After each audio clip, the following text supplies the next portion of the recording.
Welcome back to Normalized PTSD. Today we have a veteran named Cary. He was United States Air Force EOD. He's retired. Now he's living the life as a volunteer firefighter. So I hope you all enjoy him sharing his story and how he's improved the quality of his life. And hopefully you find something positive that impacts your life in a positive way. All right. Welcome in today. We have Cary Gibson. Cary and I were stationed together at Luke Air Force Base, and I really appreciate you jumping on here. I know we've been talking back and forth for a few months now, and I'm really glad that the schedule worked out and today's the day. So welcome in. Well, brother, I'm really excited to be on, and I just wanted to tell you up front that I'm excited to be a part of this, and I'm excited to share my story on your podcast because your podcast is really changing lives for the better for a lot of people out there listening, and I'm one of them. So thank you for doing it. Thank you for having the courage to do it, and thank you for allowing me to tell my story as well. I really appreciate that. I want to thank you and all the other veterans and first responders that jump on and share, because I know it's not easy, and it means the world to me, as well as I feel like the more that come on and talk about it, the easier it will be for others to talk about it, because it should be normal. I go to like parties or gatherings with people, and this is like the topic that I like to talk about, because I feel like it's really important to me, and I see it in other people where like they're holding back. And I just really can't wait until this is a topic of discussion that everyone feels comfortable just discussing openly. I totally agree with you. I think normalizing this conversation across the board, across everyone, it will do nothing but positive. I served with you, and then right now I'm also serving as a volunteer fireman, and I see the same thing in that community as well. So this is something that a lot of people need to hear, and I think a lot of people need to take action on for sure. Absolutely. So we're going to start with, who is Cary Gibson? Where did baby Cary start? And how did you make it to EOD? And then we'll start up from EOD. All right, brother. Well, uh, I'm from a small town in Indiana.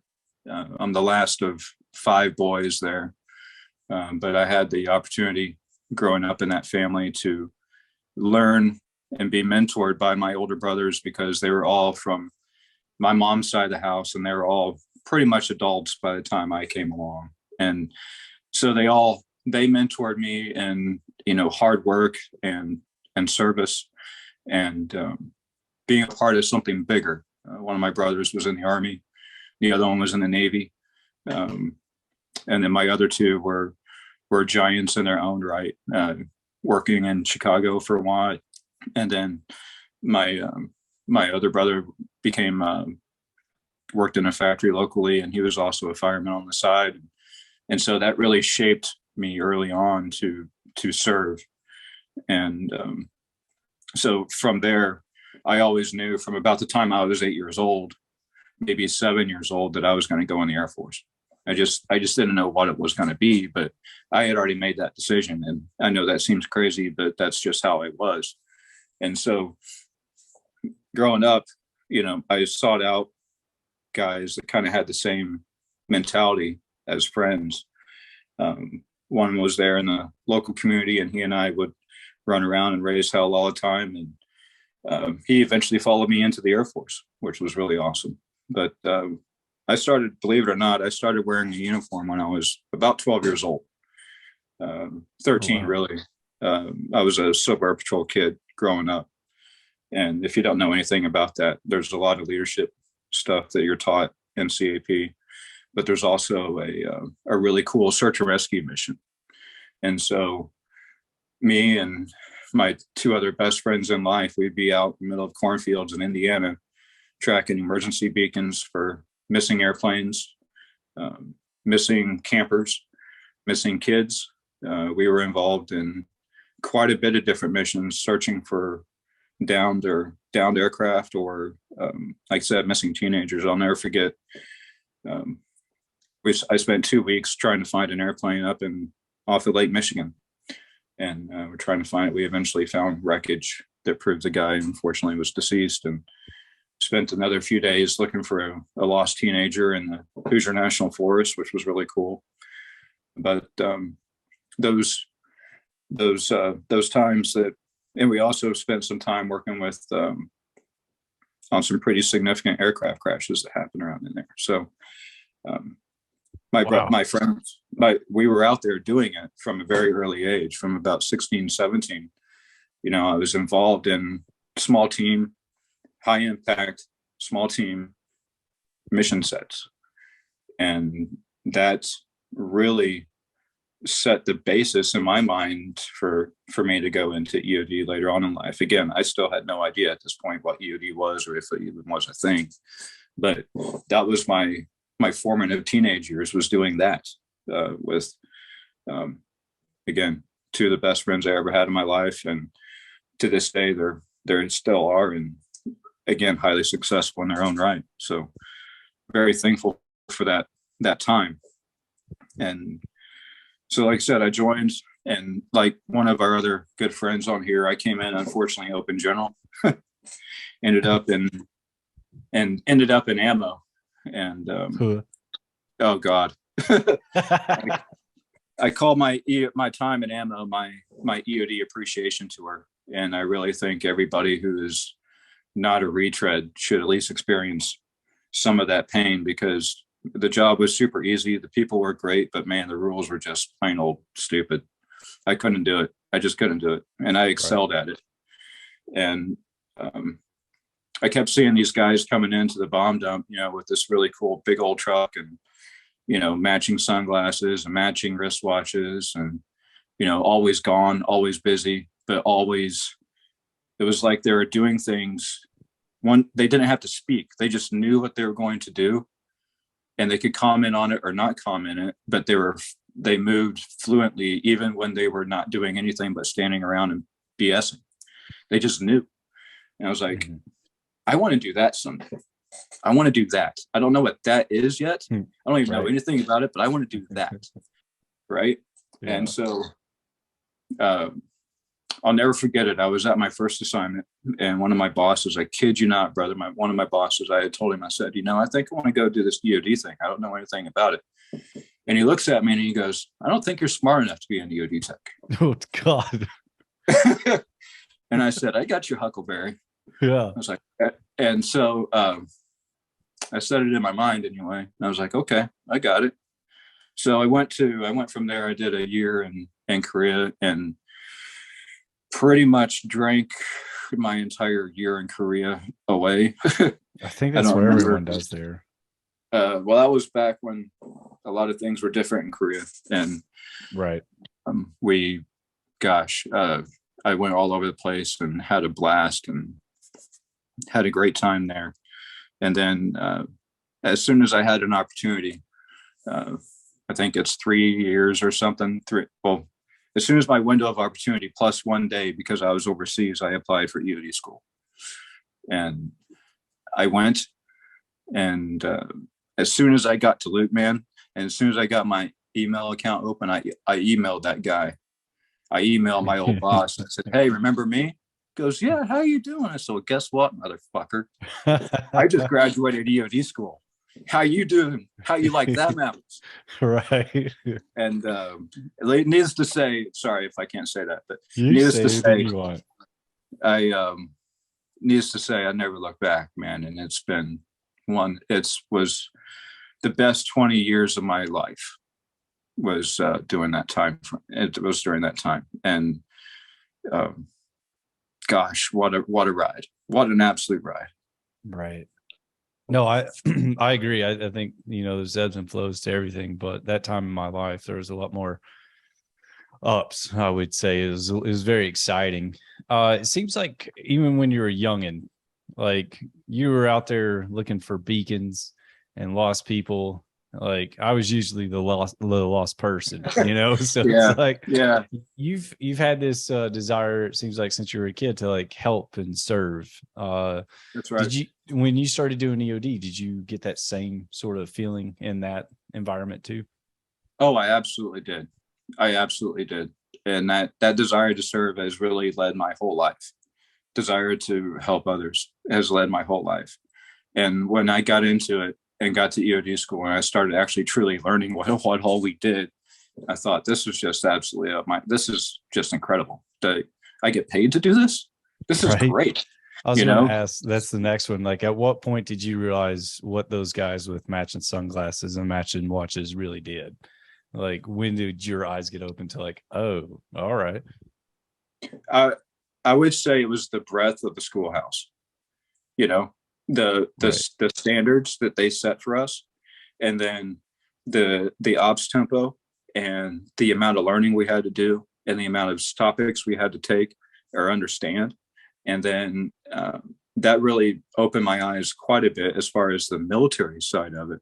But then once I got to Luke and we were doing all kinds of stuff between everything from, range clearances to, VIPs and all of that, it really solidified it for me. And I just loved it at that point.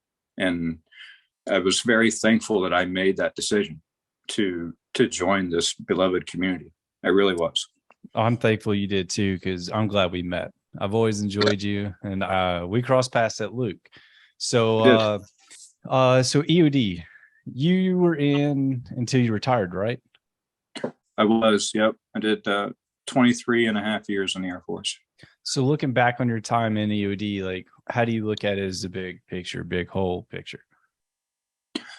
I am incredibly thankful, brother, that we had the war.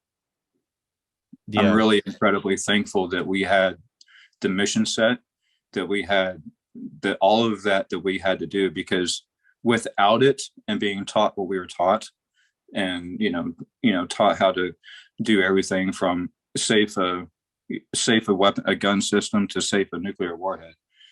Had we not been able to apply our trade during the war, I would have been rather disgruntled. And I can only imagine what it's like for leaders today that have to deal with airmen or military guys or, guys coming through the pipeline that are, trained in our skill set. But then the worst thing that they're going to see over the next 10 years is, an IG inspection, Yeah. I feel bad for those leaders, but I am so thankful. I am so thankful that we had the war and we had a chance to prove ourselves. I had I not been at Luke, had I not had the leaders that we had, I think I probably would have gotten out even with the war. I probably would have gotten out and I probably would have done something else. But we had an opportunity to really do something positive. We had a chance to really change things. And, we had some great leaders there. And one of my greatest mentors, who former Marine that happened to be in the Air Force at the time, who took me under my wing and was the dad I needed to have and the team leader I needed to have, and kicked me in the ass when I needed to do it, and helped shape me into a team member and a team leader that was worth the salt. And and we had that guy in our house. We had him in our house, which was just, I forgot about him until you just said that. I think it's the same one I'm thinking of. I went on a VIP thing, and that guy was, he was firm, but my God, it made you like harden up and stand up and meet that standard. There was no slacking around that one. Yeah. He didn't give you the answer to the problem. He made you find the problem. He made you find the answer to the problem that you proposed. Right. And he held me accountable, and I'll never forget that. I'm forever thankful for him. And so Luke, like we talked about, Luke was our first assignment, you and I only assignment together. But that 7 years or so that I spent at Luke was also the bulk of my wartime deployment. And, we were going from the war to the range, to the war to the range. The only difference between Gila Bend and Iraq at the time, honestly, was we weren't actively being blown up on Gila Bend. It was still hot. It was still terrible. Right. But we, lots of demo, lots of range time, lots of growing there, I was so relentless. I tried to pay a guy like my entire signing bonus, which was only like $15,000, but I tried to give him my entire signing bonus to switch so I could go to North Carolina and he go to Luke, because that was back in the day when I had a high school sweetheart, and I Yeah, wanted to yeah, stay close. And I was like, oh, this is my world, and maybe things would have turned out differently. But the lady who was in charge of the assignments, she looked at me with that mama look. She's like, right. no, I'm not letting you do that. And I went to Luke, and I still don't know many people that do demo better than the guys at Luke, Not because wrong, man. we did it so frequently that it was just like second nature. Yep. I love the And fact that we went in the training, and then yep. we had something like 60, 70 people there at the end, like when we were doing full rotation. So it was like, no one wanted to be at the bottom. So it took so much effort to rise to the top, So like what is it? Iron strengthens iron, So I really love that aspect about Luke for sure. And I was so thankful that, being there, because, it allowed us to grow in a ways that you can't do at a smaller shop. right. You and I were running large teams by the time we were staff sergeants. Yeah. And that's not something that you can do at a different place. No, not at all. And having the confidence. I remember when I went into Chief Ald's office after I was trying to get, I guess, qualified to go down range. So like I studied all that stuff, and I went in there and, I sit down and he asked me about MJU7 flare, and asked me about like which fusing does it have. And I tried to bullshit him, and he looked at me like he was writing like the whole time. I don't know what he's doing. He's on his computer or something. And all of a sudden he stops and he looks at me. And I was like, sorry, Chief, I'm trying to bullshit you. And he's like, I wrote that pub. And I was like, yes, sir, I'll get the answer right away. And he kicked me out of his office, and I came back like 10 minutes later, and I was like, I'm sorry, and I broke it down to him, and he's like, all right. But yeah, that was just the level that we had. And we're always training. I remember like the new airmen, when they came in, the goal was to retrieve a beer from the fridge with a robot and place it on the OIC's desk. And if you did it successfully, then they'd ring the bell and we could all drink beer the rest of the day. There you go. Yeah, speaking of that guy, I'll never forget it. The greatest thing that he taught me was know the answers and the plausible answer to your question before you even come in my office. Because if I didn't, he would destroy me. Right. He would absolutely be like, what about the training classes we had? We go in there and it was like everyone E5 and below had to go in these training classes, or actually it was everybody usually. And then you have a whole bunch of smart asses sitting in a classroom waiting for you to say something stupid. And then they just sharpshoot you to death. So you didn't know that ordnance, you were going to get so embarrassed in front of everyone. I loved it. Everyone knew that you were stupid that day, and you had right. Yeah, 100%. I loved it. But I will say this too about our time at Luke, and that was the beginning of some of my blast issues that I have now. Yeah, because being in this world, blast is something that it's a part of our weekly life. And if you're on a pro range or not, we'd be out on the range down at Gila Bend, and we'd be at our safe distance from our shots. But we would still be able to feel the blast, and we'd be able, I can't tell you how many times I could feel the blast wave, and I could feel, sometimes my bones reverberating because it went right through me. Right. And that's some of that cumulative effect of blast from day one is what I'm fighting now. So yeah, we'll just add that to the conversation, I guess. Yeah, I'll put a little bullet down on it, but for sure, there's a lot of times, especially HE heel. I remember a couple of times we cooked that off, and it was just like you could see the shock wave coming in the dirt, and then it just hit. Oh yeah, and you're like, damn. Oh yeah. Well, I can remember vividly being on top of large trucks, and we were well outside. We were at our K328, but the fragment, and for those that don't know, that's their safe distance. And but fragmentation landed right in front of our truck. Yeah. Like, hey, look. Yeah. Which was cool at the time. But let me tell you what, right. Dealing with that now, it's a little bit shady. Yeah. A little bit different. Yeah. Right. Kind of wish I backed up a little bit further.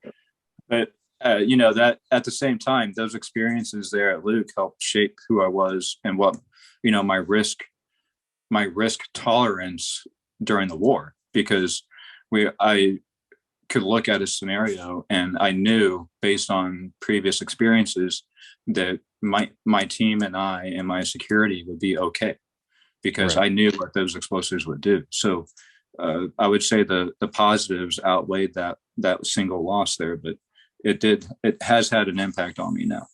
Right. Okay. So now we're going to jump into it. This is All right, brother. what I reeled you in for. All right, So man. PTSD. Yeah. When did you start noticing that there may be something a little bit off, and maybe you need to do something differently in life to address that? Well, just like the blast impacts that I just spoke about, the PTSD stuff was cumulative. So there was our trip to Baghdad really kind of started because that was my first combat one. I had several deployments in the past, but those were all, those were picnic deployments. Those were easy, in the rear with the gear deployments, nothing major. Right. And then Baghdad was my first time really experiencing war up close. And there was a couple of events there that right away they struck a chord with me. And I wouldn't say that they were bad. They were just normal post blast type events. Mm-hmm. And we had suicide bomber that we did a post blast on. That wasn't that critical, but one of the big ones that we impacted me and what kind of stayed with me was a suicide. It was a VBIED that drove into the side of an APC and killed everybody inside. And we went out there to do the post blast on it. And as we were going out there, it's funny. I never felt that I was going to be in danger during the combat. Yeah. I never had that feeling. I always felt like I was going to be okay. And as we were driving out there, we went through this T intersection. I can remember looking down and seeing the holes through the floorboard, seeing the dirt go by. Mm-hmm. Where I was supposed to have armor, I could see the ground. Yeah. And I remember driving out there and I remember having this feeling of euphoria, like you are going to drive through this point, but you will be fine.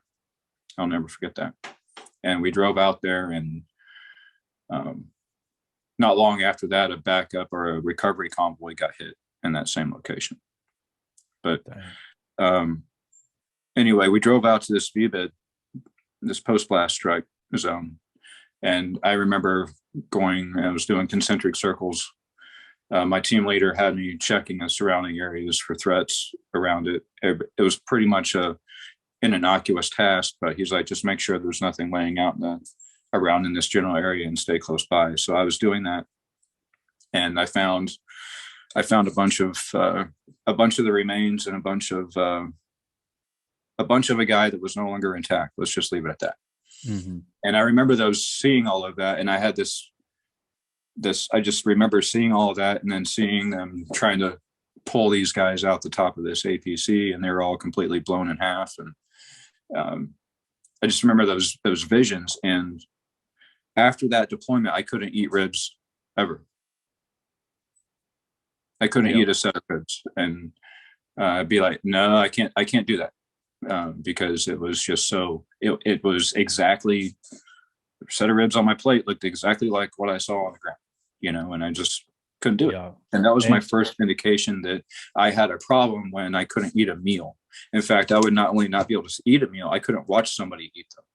I had to, like, my now wife, she would just look at me and she knew what I was feeling, and she would, distract me or, hold my hand or something. And then I would be able to kind of move on. That was my first thing, is when I couldn't eat ribs. Dang. I can relate, unfortunately, Baghdad, and it is the smell, the look, all of it. I didn't eat anything that was like seared for almost 1.5 to 2 years after a helicopter crash that we had to work. And I was just like, it's Yeah. Yeah, you don't forget it, do you? No, you never do. And the You smell, never it's really not forget like it. beef, it's not like pork. It's very distinctive. Yeah. And yeah. But moving on. So that was the Yeah. first indicator that something was a little bit off. And I don't know about you, but I'm pretty thick. So Yeah, I am too. my first indicators were ignored, so then I just kept pushing through. And you mentioned something about the blast. Is that TBI or like what do you Yes. got going on there? So I years later, I did testing because I realized that okay, I'm messed up. Like Mm-hmm. there's something seriously wrong with me. If EOD guys, we think outside the box on pretty much everything. Like if you give me the rules or something, I'm going to figure out a way to get around it and get the job done. So um, I could not think outside a linear path to solve a problem. Mm. I had to think A plus B equals C. I could not go A, D, C, or anything else. I had to think linear about something. And it became a serious detriment when I progressed and later on in life became a senior NCO when I was in charge of things. I just could not wrap my head around solving a problem that was not linear in that A plus B equals C format. And so I got some testing done, and all of my testing, if TBI is on a scale of, say it's a 1 through 10 scale, and 10 equals TBI, PTSD, you're going to go seek help. You're going to go to some of these other hospitals and get treatment. If Mm-hmm. if 10 is the requirement, I was a 9. I was a 9.5, or very close to that. So I never reached that scale because my ability to adapt to my mental inadequacies Mm-hmm. was so great. I was Yeah. able to figure out the problem despite my inability to really think about it in a holistic manner like someone else would. I was able to get a workaround that would solve the problem, and I could win because I had adapted so well to my I guess injuries. Right. Man, So sorry. no, go ahead. That reminds me so much of two things. I have a friend, John, and he believes wholeheartedly that the majority of EOD guys, and I'm not tooting our own horn, but we're all, for the most part, pretty smart. We're pretty sharp Yeah. people. We are outside the box thinkers. And he thinks and believes that a lot of us don't really get help very often because of just that. We're so smart that we can manipulate that part of us that is really shit, like the PTSD part, the part that is causing us problems at work, like we're able to put that in a box and put it to Yep. the side, finish the task at hand, and then go back to opening the box full of PTSD. So that's one of his things. And then I went my TBI issue. I had no idea. I drank a lot. I used to. And what happened was I would always just think I was hungover, like I'd be like, I got a foggy brain. I'm hungover. So then I did sobriety for, I think it was 18 months straight. And I was just like, I just want to see what's up. I want to get clear headed. I want to focus on this PTSD stuff. I want to be better. And then that's when I started noticing it more. I was like, well, I'm not hungover. What is this? And I was in the Crackle Barrel with my mom, and I came to, and I had no idea where I was at. And I'm just standing there looking at some random trinkets that are dangling, and I'm like, where am I?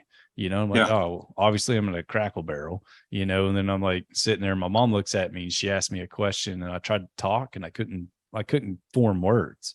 And I was like, what the, I was like, what's going on here? And she's like, are you okay? And I was like, yeah, and then it all came back. It was only like 6 seconds, but for that 6 seconds, I had no idea where I was at. I didn't know what I was doing. So that provoked me to go to the VA and be like, hey, I have problems. And they started the whole like, you're just not paying attention, or you should just whatever, insert excuse. And I was like, well, I'd like to go see a neurologist. So then it started that, and then they started doing the head things, and they found out that I have seizures. I have absentee seizures to where like my cognitive ability lowers just a little bit. I kind of like, it makes it hard to like grab things in my mind that I used to be able to get really quick. So that being said, it was like it took all of that, but then the neurologist is like, I think if you weren't as smart as you are, this would be more noticeable, and you would have Yeah. noticed a lot sooner. So I don't know. That's your linear thinking. Mine was the opposite. It was more like drinking out of a fire hydrant. You'd be like, hey, what's 2 + 2? And I'd be like, well, and then I end up with chicken. I'm down here thinking about something totally random that's not even correlated. And I'm like, how did I get here? But man. Well, another way it manifested was I just can't remember. Yeah. I can't remember things. I just can't. I can't, like, I know faces and I know names, but not necessarily all the time. And I know that's kind of probably a normal thing, but I just really cannot remember detail. Yeah. Like people that I was really close with, and they're like, you don't remember? And I'm like, I'm sorry. I was like, I have no idea. And like, I'm so embarrassed because they like, yeah, man, you don't remember me? I'm like, brother, I'm sorry. I just don't. Yeah. We have a mutual friend, Lozano. He gives me crap all the time. He's like, Joe just doesn't listen to me. Joe doesn't listen to me. I'm like, dude, I listen with purpose when he's talking because I'm so tired of him giving me crap for it. But I just can't remember. And he finally opened up the other day. I was like, I can't remember either. And I'm like, I know you can't. That's why you're giving me crap. It's good to have those people, isn't it? I know.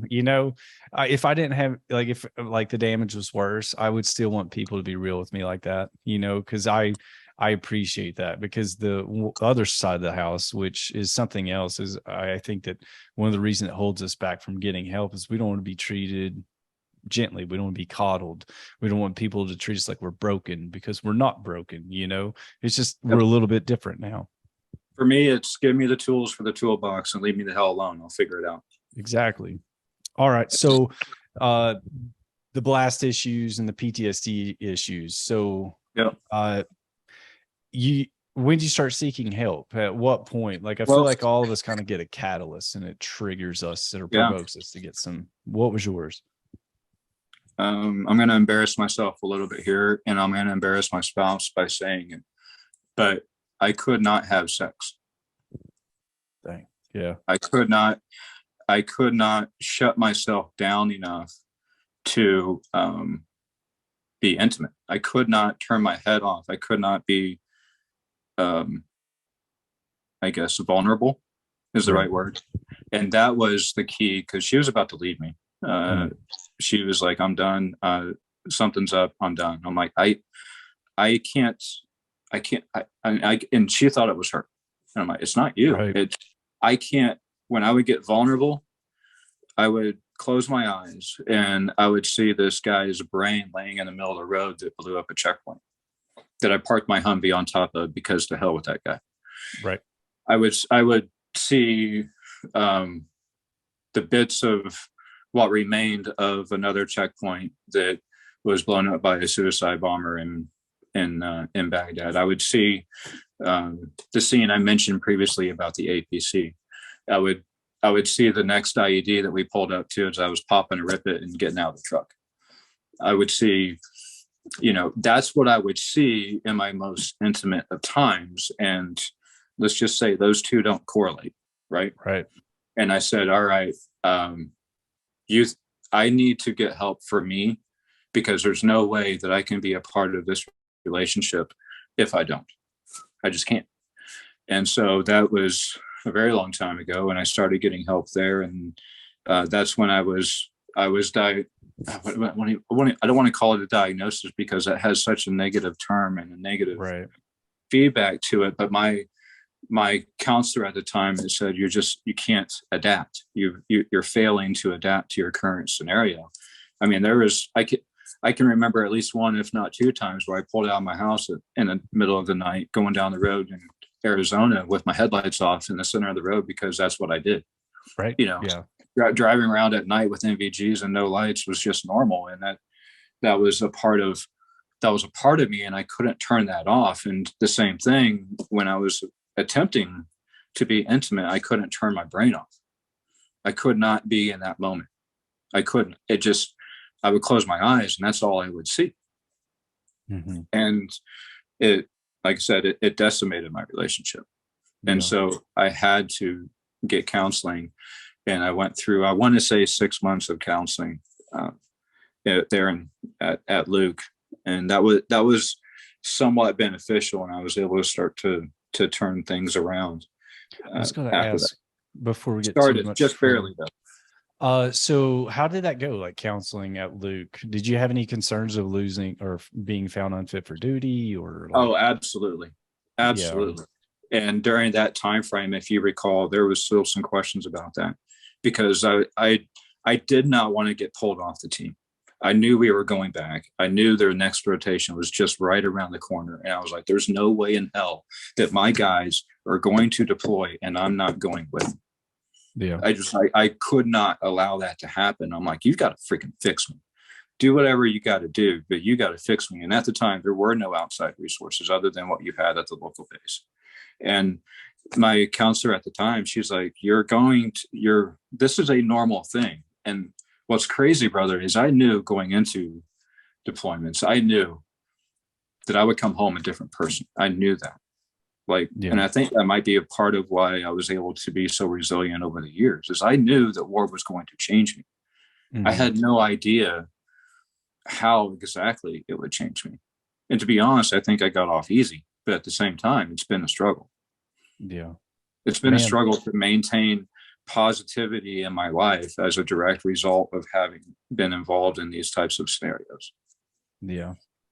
On that, what was it like coming back? I know you mentioned that earlier, and I was just curious. Did your wife or anyone like say, "Hey, seem a bit edgy," or was it like, "Man, you're just as happy as you were before you left"? Yeah. So it was funny. I was listening to Credell's podcast, and he mentioned the fact that he was edgy and he was distant and on guard. And so during the podcast, I actually messaged my spouse and I asked her, and I said, what was I like back then? And she said the exact same words that Matt had used. Yeah. I was always on guard. I was always, I didn't carry a gun all the time, but I carried a gun a lot of the time because I felt more comfortable with it. Mm-hmm. And I would always have my back to the wall. I would know the exits. I would be watching hands. I would be checking boxes or trash along the side of the road. I would avoid it. I would go around it if I had to. And I was doing that for a good 6 months after I returned, where I was still in that zone. It took a little less time to stop avoiding the trash along the roadway. But some of those other on point or on guard activities or behaviors I still have to this day. I can't go into a public place without knowing the exits. I can't go into a large crowd. I can't, at least not going in. I can't go into a large crowd without feeling anxious. And I have to be watching their hands. I have to know where the exit is. I have to know how I'm going to get out of that place, even if it's going through the back door or something. I got to know that. Yeah. And that's how I am still. So during that time frame, I would get really angry really fast because I would just lose my temper at the littlest things. I would whether it be going through doing a process on base, you name it, to going downtown and eating at a restaurant. I would just get angry. I would just get visibly angry. I wouldn't always voice it, but my wife can tell you that it was definitely, there was something off about me. And then, that was during that short time frame. And I met her in 2006, and she was with me when we went to Kirkuk, and that Kirkuk trip kind of helped just kind of keep that thing going, keep those behaviors going, because a lot of shit happened during the Kirkuk trip, positive and negative. Mm-hmm. And I would say those are those behaviors. Do you ever think about that anger and like where it comes from? Because I had the same problem. I was always like, I was either angry or I wasn't. It wasn't like there was no progression. It wasn't like I wasn't annoyed, irritable, then angry. It was like, I'm fine. I'm pissed. It was like, that's the switch. That's my And day to day. I felt like that was always because while we're deployed, like we didn't have any room for like nonsense, like it had to be done the right way, this way, and immediately. And if it wasn't done that way, like it would result in potential death. So it wasn't like we didn't have time to like progress to being annoyed. It was like, do it right now, please. And I feel like that's kind of what conditioned me to stay a little bit irritable, as well as I can relate to the whole, like, walking into a room, you're looking at hands, pockets, waistband, you're sizing people up, you're seeing the exit, you're seeing if there's any like weapons, any sort of threat.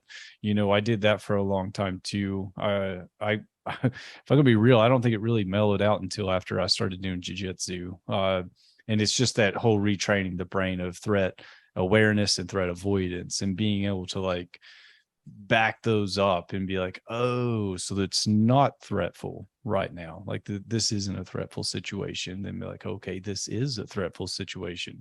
So like doing that back and forth and slowly working that out of my everyday, I think eventually helped me for sure. But what things did you start doing differently that improved the quality of your life? I would say it started with acceptance.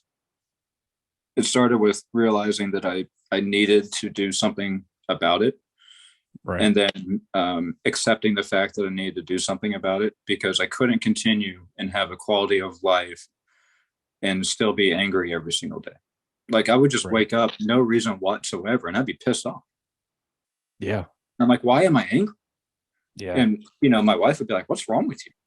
What's wrong with you? I'm like, there's nothing wrong with me. I'm just pissed off. Leave me the hell alone. Right. Which is never what you want to say to a wife. Yeah. Well, yeah. We've been married a long time. And so there's a little bit more honesty now. Yep. But I didn't know why I was so angry. I didn't know why I couldn't think. And so I sought out further treatment, and I had to do cognitive rehabilitation treatment for about 8 months, where I was, some days I would be blindfolded and I'd be moving blocks around a board, or I would have to solve problems. And these problems, brother, were so basic. My 8-year-old can do them in about 30 seconds, but I would spend 30 minutes on the problem and I couldn't figure it out until closer to the end of my therapy. Yeah. And so I had to do that. I had to knuckle down and say, I am off. I need to accept the fact that how I've handled things right now is bad. It's not working. And I had to make that decision that I was going to be better for myself and be better for my family. I could not bury it any longer. It was just not something I had the bandwidth to do. It took so much energy, brother, to just do day-to-day life. I was stressed all the time. My relationships with friends were impacted. My relationships with my wife was impacted. My professional life was impacted, by all of this. And I was like, if I'm going to be a leader of men and women, if I'm going to be a family leader, if I'm going to just be a normal guy who lives beyond the age of 50, I've got to do something for me. I have to do this. Right. And we went through, so that's what I did. I did that towards the end of my career at one of my overseas assignments. And that was an enormous, enormous blessing. My counselor was incredibly helpful. He was an active duty guy. Actually, wrong. He was a civilian counselor there at the installation. He was not active duty. And he told it to me straight up. He's like, if you don't continue this, your life is going to fall apart. You have to do this. And he was very much like my Marine Corps, Marine turned Air Force team leader from back a long time ago that you and I know, that, told it to me straight, and he gave me the left and right limits and told me and pushed me. And that's what I needed to get through that. And thank God he did. because it's been a huge help, and it's allowed me to continue on. And I was able to get ranked. I was able to, retire at a higher rank, and did a lot more things for the Air Force as a result. Nice. So cognitive rehabilitation. Yep. Did it help? Because I'm curious, because I know I struggle with some of those things too. They asked me to draw a clock, like a digital or analog clock, and I was like, oh, Yep. duh. So I went and I drew it, and it couldn't have been more wrong. I was like, Right. holy crap. And then it was like how long was the process, and was it beneficial? It was that particular piece of it went about 8 months, and wow. It started out with basic puzzle solving, just trying to solve basic puzzles, Right. and it progressed from that to much larger puzzles. To, for example, one time I was blindfolded, and I had to use my non-dominant hand to put different shaped blocks in a pegboard. And you think that's this really simple process, but when your brain is trying to re-establish the synapses, because what happened was all of those blasts over the years, from starting at Luke Air Force Base and going through all of the the IEDs that I dealt with, all of the large caches that I dealt with, all of the large demo I've ever done in my career to that point, all of those blasts, even if you're at the safe distance, it still impacts your body, and it still impacts your brain. It goes right through you. Right. And so it causes the synapses in your frontal lobe to disconnect, to no longer be functioning. And it basically requires your brain to rewire and go around those injured pieces. And that's what the cognitive therapy was doing for me. It was reconnecting those broken synapses and allowing me to think outside the box more. So instead of doing A plus B plus C, I was able to go around it and solve the problem, if that makes sense. No, it does. So I was able to, and so that was an enormous benefit. And I've seen the results of it even to this day, whether or not if I'm at work or if I'm doing a course, I've seen the results of that cognitive therapy. And I will say this, one of the things my doctor said as well is that, I was basically a handful of blasts away if I was too close to being dead, to being brain dead. Yeah. He's like, you've damaged yourself so much that you have to get away from this. And so now I take steps to ensure that I'm completely sealed in a safe area. I'm nowhere close to a blast in any way, shape, or form, so that I don't have this problem anymore. Because if I'm near a blast today, I get instantaneous extreme headaches, right, to the point where I almost have to close my eyes and I have to lay down, and I have to calm myself down. It's a terrible. I've never had a migraine, but I think that's what it feels like. It does. I have had migraines, and I have similar issues. Like if I bump my head while training or doing something like that, the whole next day I have the worst headache. Yeah, be careful, brother. Be careful. Yeah. I mean, one day I'll just have a juice box and we'll be good to go. But so that's helping your TBI. What things are you doing to help with the PTSD and the anger and that aspect of it? So it's a great lead in. So you and I reconnected at the memorial this past year, and greatest day ever. Yeah, it was so awesome seeing all you guys again. It was an enormous thing. And you had mentioned that you were doing this project, and I thought, wow, that's really cool, because you're able to give back. You're mentoring people. You're still in the war. You're still in it to win it. But your war isn't IEDs and caches. Your war is helping others against these demons, right? And I thought to myself, yeah, 1, this is amazing. 2, you're amazing. 3, I want to tell that story, my story, to help others. And it just kind of it planted a seed. When you and I talked that day, you planted a seed. And so I started listening to your podcast, and I listened to some of your initial stories of mutual friends. Kip's was an enormous impact on me. And your particular story when you said you quit drinking. And I said, you know what, maybe I'll try that for 30 days. And then I was talking to a friend of mine who's had a lifelong fight with alcoholism. And I said, you know what, the hell with it. I'm going to do this for a year and I'm going to see what happens. So I decided that day that I was going to do this for a year. I'm not quite into the year. That was on June 1st of this year. And it is now late October and I have not had a drop of alcohol. That's awesome. I haven't even wanted alcohol.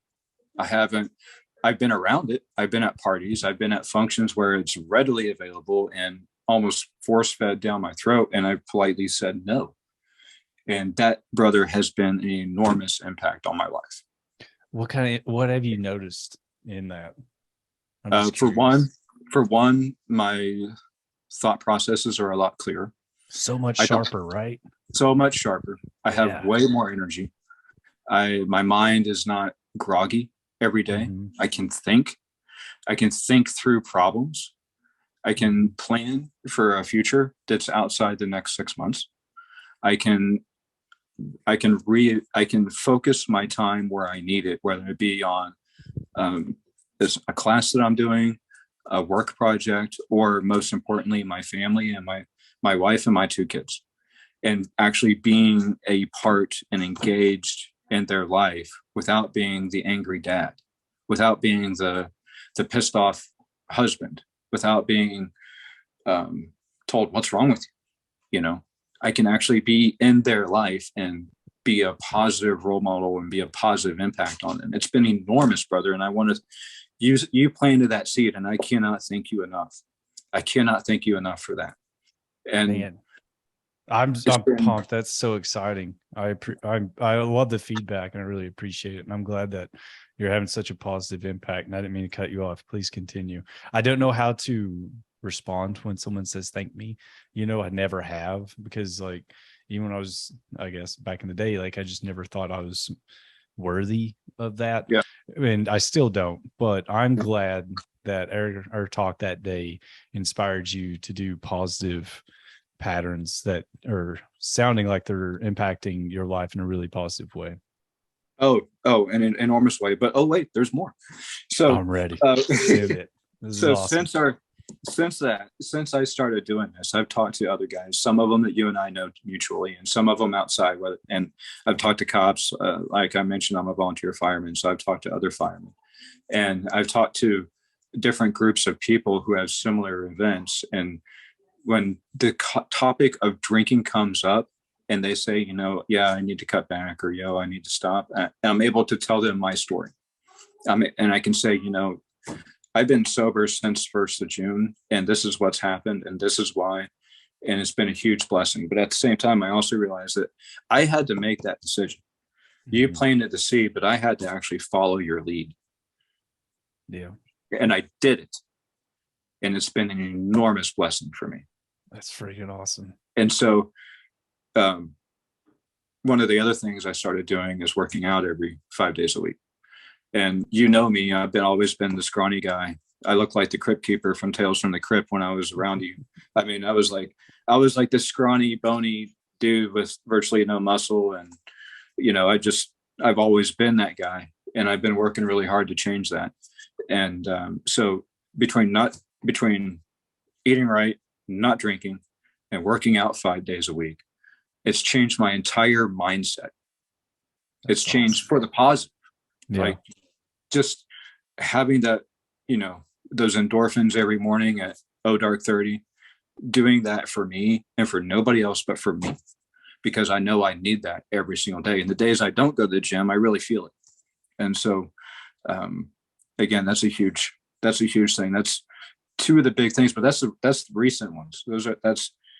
I feel like since I've been retired now for almost 2 years and change now, I'm now able to address these issues. I'm just now able to come to grips with the fact that I needed to address these issues in ways that were not, and the ways I was doing it in the past did not meet the requirement. I had to change. I had to do something. And I was able to take our conversation and apply it. And then I've applied a couple of other things. So like I said, I've told you many times, I am very much a work in progress. And I feel like I'm just starting the first phase of that project to really bring me back to whole, if that makes sense. No, it definitely does. And I think we're all working progresses, like somebody might be a little bit further ahead, maybe a little bit further behind, but it never ends, I don't think, because I feel like if you stop trying to improve yourself, then you're basically, like, what's the point? Like, none of us are perfect. There's always things to improve. But I also appreciate you coming on here and the others coming on here, because I know when I'm going to tell you a little secret. When we first met again, it had to been 12 years, something like that, since the last time we seen each other. Yeah, usually. But I told you while we're standing in that bar with all those people about the podcast idea, so I could hold myself accountable, because I was actively looking for ways to avoid doing this, because it intimidated the shit out of me, because for the longest time, I always thought that I was the unique person. I thought that, I looked up to all these EOD guys and all these friends, and I was like, man, everybody's doing so well. Like, no one else is struggling. It doesn't seem like, no one else has got any of this drama in their heads. That, like, I woke up every day with suicidal ideations. Like, it was my first and most predominant thought throughout the day. And it was like, wow, sitting there having that conversation with you was like so inspirational, because I'm like, I'm not alone. Because you were like reciprocating the same feelings, like, yeah, I'm struggling too. And I was like, well, fuck, if you're struggling, and I always thought like you were and Kip and Low and all these other freaking god lines. I was like, if these guys are struggling, then like, yeah, I guess I'm just normal, and it's like, well, hell, let's do it. And that's when I finally just went full send on it and did it. And I'm glad that you were vulnerable enough to communicate to me that night that, hey, it's not all peaches and creams on your side either. No, it really isn't. And thank you for that. I really, truly appreciate that. I've always throughout my whole career, I always had a little bit of imposter syndrome. Mm-hmm. Because I looked across the board, and man, we served with giants, absolute giants of men and women. I mean, Liz, I swear, she was one of the best EOD techs I ever met. Badass. She's a fantastic person, fantastic human being, and she's just one of many that I always held to and I always had such an enormous place in my heart for, because like you just said, they were killing it. They were absolutely killing it, and they were making it look easy. And I had to step up my game to keep up and make sure that I met their standard. And to find out that, some of these giants that we just talked about, some of them have even been on your show, that have had the same problems. It makes it even a little bit easier, makes it a lot easier actually to tell the story, to get it out there, and to be vulnerable, because you want to help other people. I want to help other people by doing this show. And so yeah, I'm just incredibly grateful for the war. Believe it or not, that's a weird thing to say. I'm grateful for the war, and I'm grateful for the opportunity to serve with the people that you and I served with, you included. I am incredibly grateful for that. It was such a humbling and fantastic experience. And I would not trade, despite the problems, I would not trade my time in the program, my time in the service, my time with you, my time with Low, my teams deployed and at home station. I would not trade it for anything. Even the bad days, I wouldn't trade it for nothing. Not a thing. Yeah, I don't think I would either. Because you know what? We really lived. We did things that you only read about in books. And I get what you're saying about the war. The opportunity to do what we specialized in, there's not really been a generation before us or since yet that did that level of IEDs, that level, you know, it was nonstop going. And Yep. man, yeah, I really enjoyed it too, and appreciated all the people that we met, all the things we did, and most importantly, that we made it, that we survived. You know, there's a lot of us that didn't, and there's a lot of us that didn't make it all the way. You know, there's a couple of us that got really banged up pretty good. But Yeah, you're right. You're absolutely right. And I think about them every day. There's not a day there's not a day in my life that goes by that I don't think of Tim Weiner, Dan Miller, and Liz Lunke. Yeah. I mean, I'll be mowing my grass and I'll see Tony Cappa's face in the back of a pickup truck driving to chow hall. Yeah. And that was one of the last times I saw that man alive. Yeah. And I think there's not a day that goes by that I don't think about them. And there were many times in my life that I thought if I could only trade. There were. Yeah. I think we all have feelings of that too. And one of the biggest indicators that makes PTSD symptoms a little bit worse, or will make your PTSD worse, is shame and guilt, and holding on to that shame and guilt, because some of us feel like if we let it go, then we're letting the memory of those individuals go. And I don't think that that's the case. I think we can do it in a healthy way, but you know, I that's for each of us to deal with, I guess. But yeah, no, I appreciate you sharing that, because I think we all have someone, or someone's plural, lots of people that we think of like that, like Brian Studer coming into, you know, they're in Sharana. But anyway, moving on.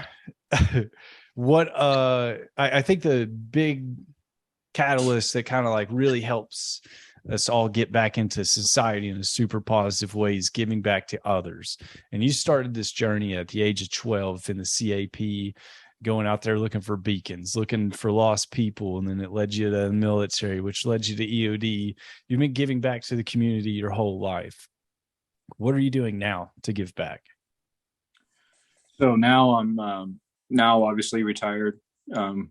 Now I'm a volunteer fireman in my local community, and we do pretty much everything except for hazmat calls, and so we do medicals as well.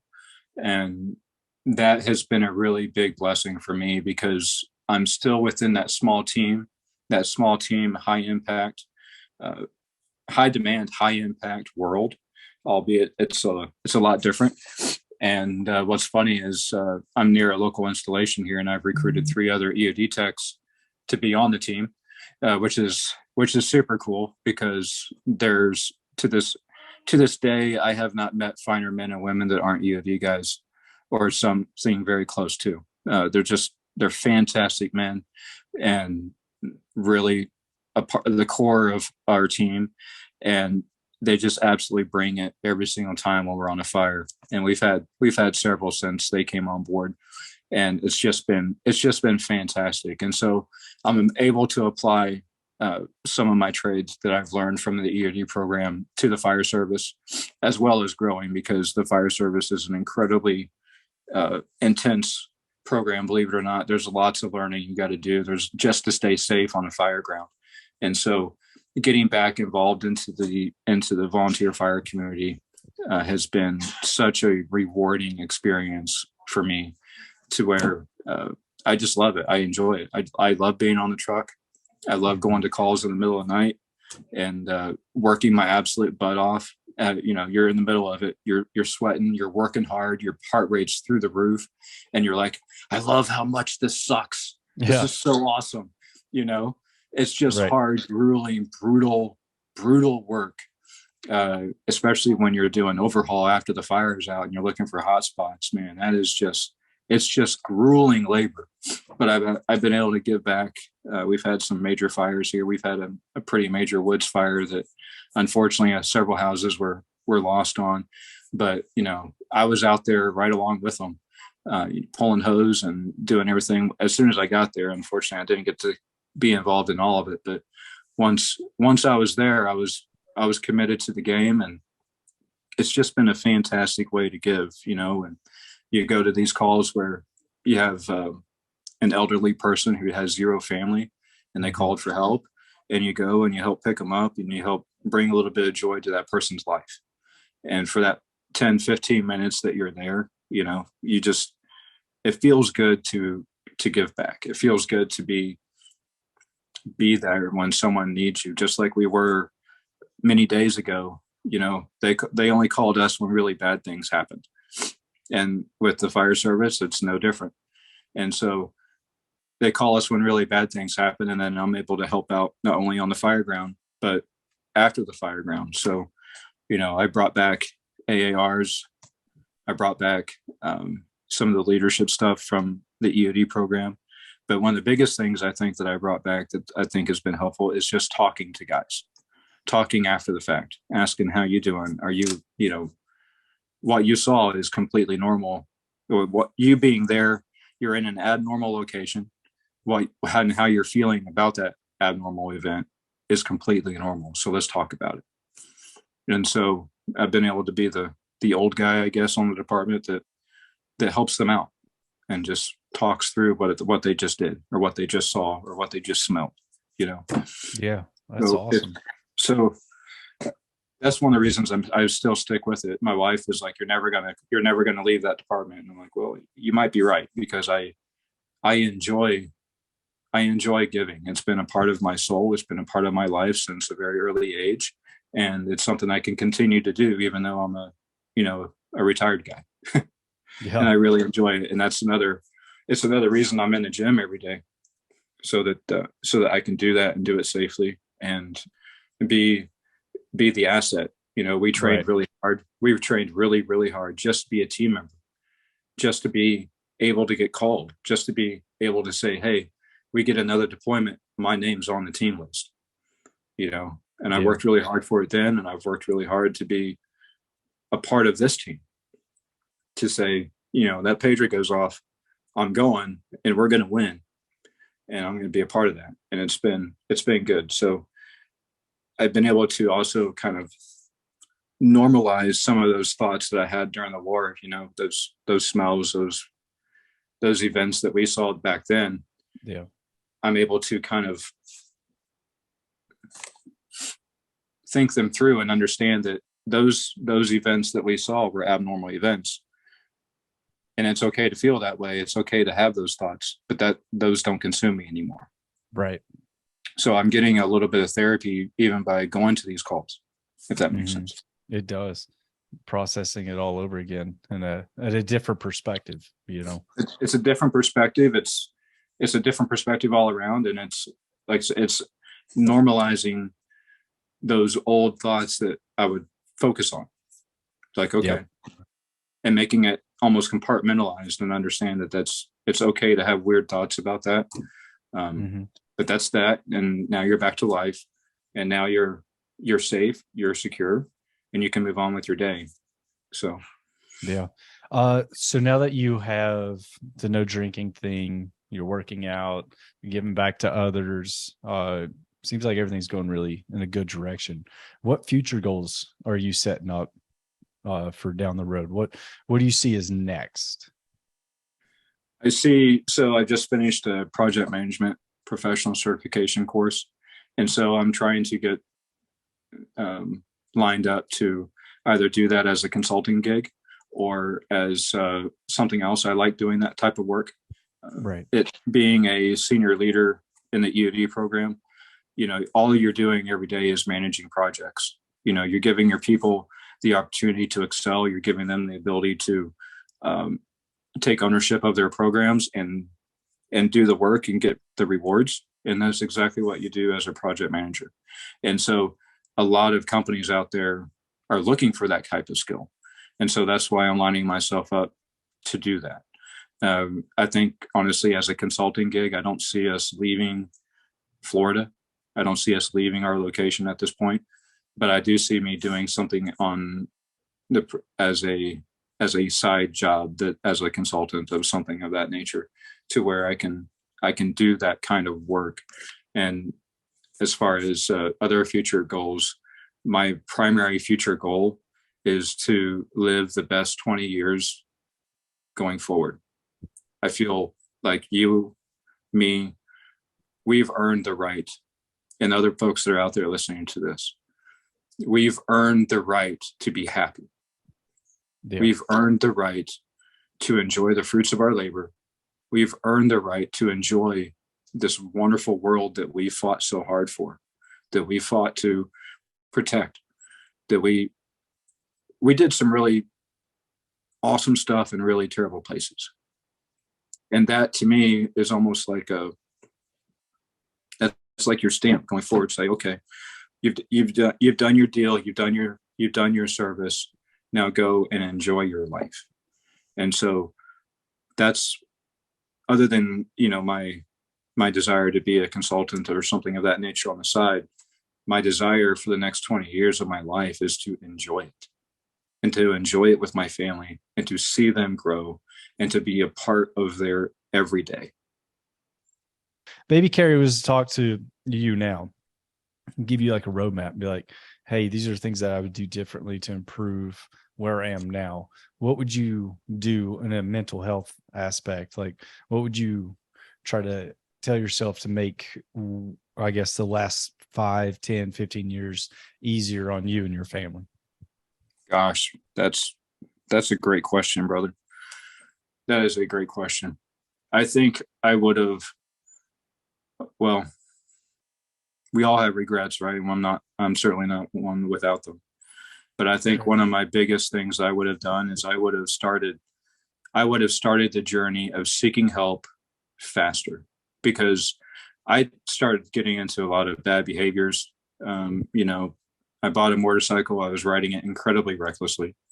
I started drinking way more than what I should. I started doing a lot of just honestly being a complete ass way more than what I was allotted to in my mind. And so I think, if anything, I would have started to seek help much sooner than what I allowed myself to, because I thought, oh, no problem, I can handle it. I don't want to seem weak. I don't want to seem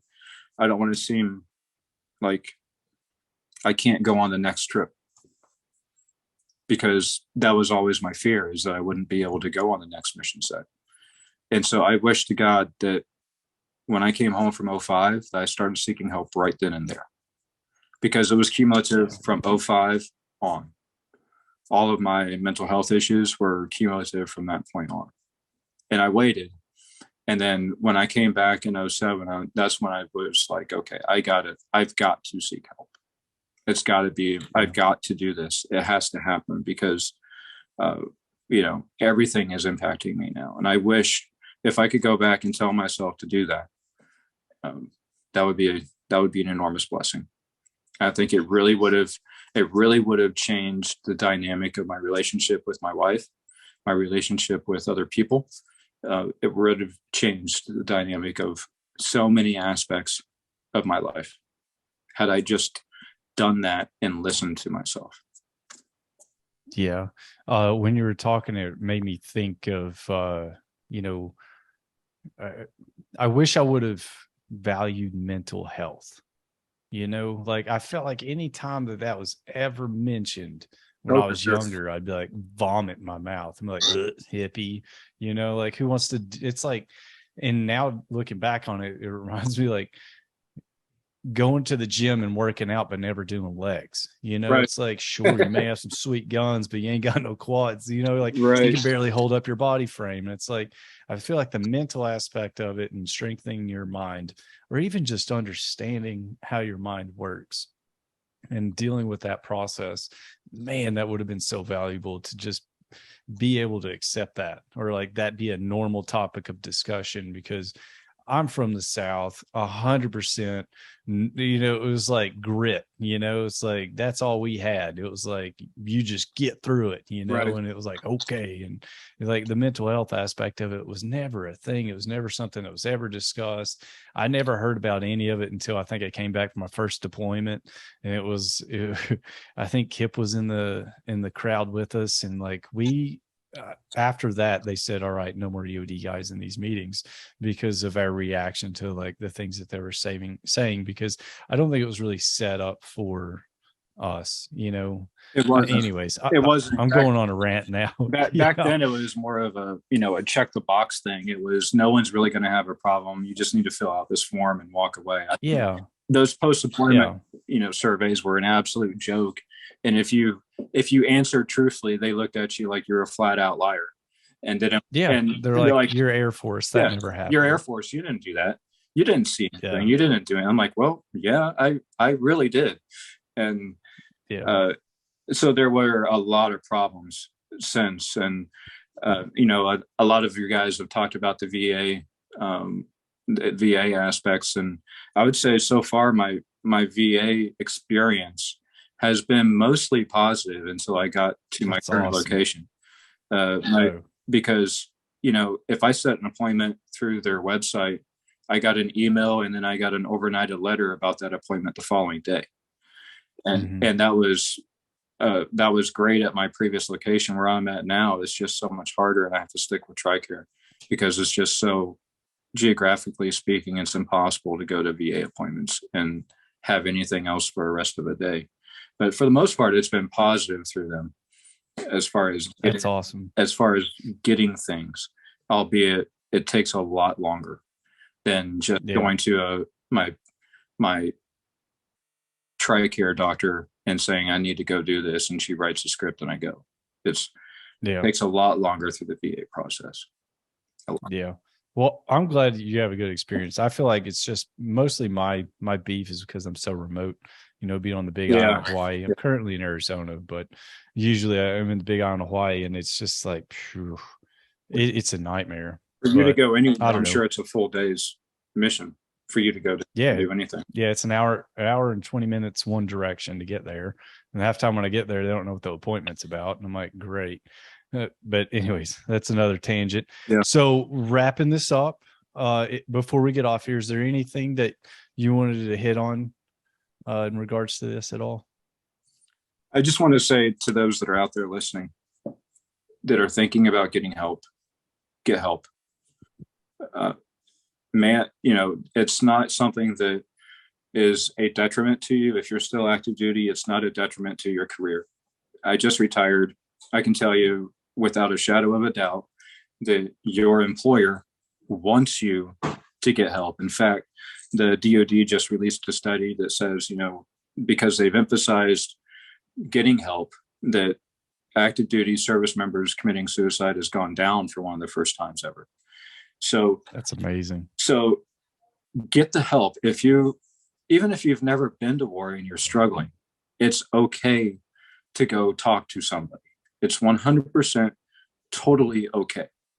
Talk to a peer. It does not matter as long as you trust that peer.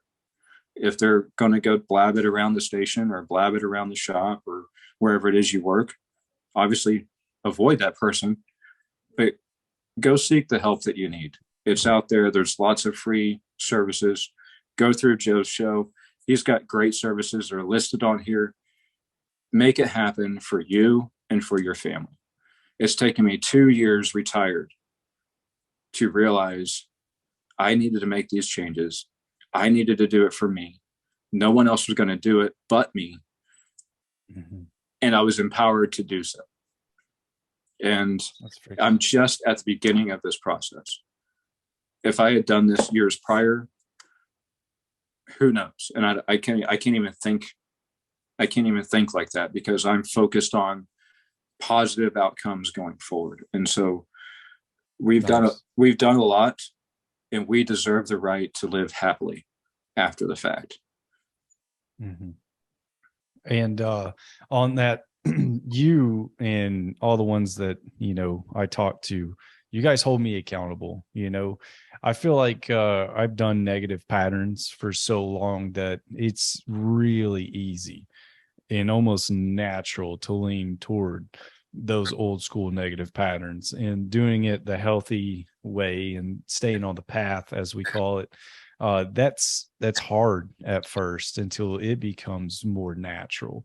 So if you ever need anything, reach out to me. If anybody out there listening wants to be held accountable and want one of those buddies that's going to shoot you straight, just reach out to us and I'll be there in a heartbeat. And I enjoy talking about this stuff, so it's kind of my jam.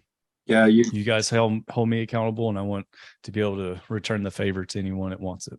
well, I tell you, getting to see all you guys again, you and Lo and everybody. It's just you guys are holding me accountable just by being there and knowing that I can reach out to you and you call them and you give me the straight shot. Don't be an idiot. Keep pressing. Go forward.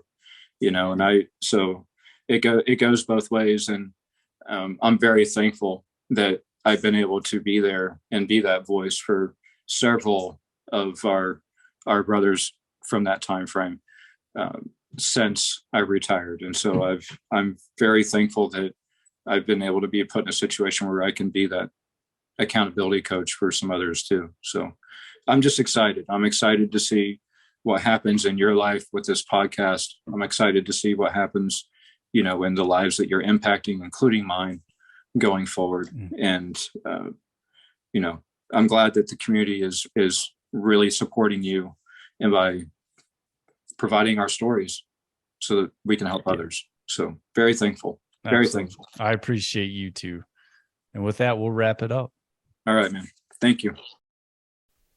And with that, we're going to wrap it up. I hope you enjoyed that. I hope there's something positive in there that, I don't know, you can apply to your situation in your life and raise the quality of your life. If there is ever anything like that, we really appreciate the feedback, so I can send it to the veterans that, went on a limb to share and be a little bit vulnerable with you. So with that, we're going to wrap it up. If you ever have any questions, just shoot me a DM on any social media platform, and I'll respond as quickly as possible. All right. Have a good one.